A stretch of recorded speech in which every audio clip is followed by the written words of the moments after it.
காசிக்கு வீசம் பெருசு தென்காசின்னு சொல்லுவாங்க. ஆனா எதுக்குனாலும் ஆம், மீட்டர் அவர் தான்.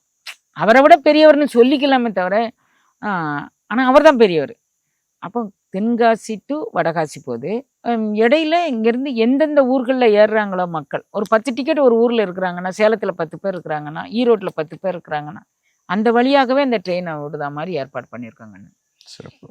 காசிக்கு போயிட்டு அப்புறம் அயோத்தி போயிட்டு அந்த இது உங்களுக்கு நான் வேணா இதில் அனுப்பி தரேங்க. சரி. அப்புறம் வந்து ராமேஸ்வரம் வந்துடும். எகைன் மீண்டும் 2 கடல் ஆடிட்டோங்கன்னு. பூரியில் ஒரு கடல் ஆடுறோம். அப்புறம் வந்து ராமேஸ்வரத்தில் ஒரு கடல் ஆடிட்டோம். 2 கடல் ஆடிட்டோம். கங்கை நீராடி, ராமேஸ்வரம் கடலாடி, மங்கை உன்னை குற்றாலம் நீராடி பெற்றெடுத்தாலோன்னு தாலாட்டு பாட்டிருக்கேன். எவ்வளோ தவம் பண்ணி பிள்ளை பெறணும்னு சொல்கிறாங்க பாருங்க. எப்படி தாலாட்டுறாங்க பாருங்க.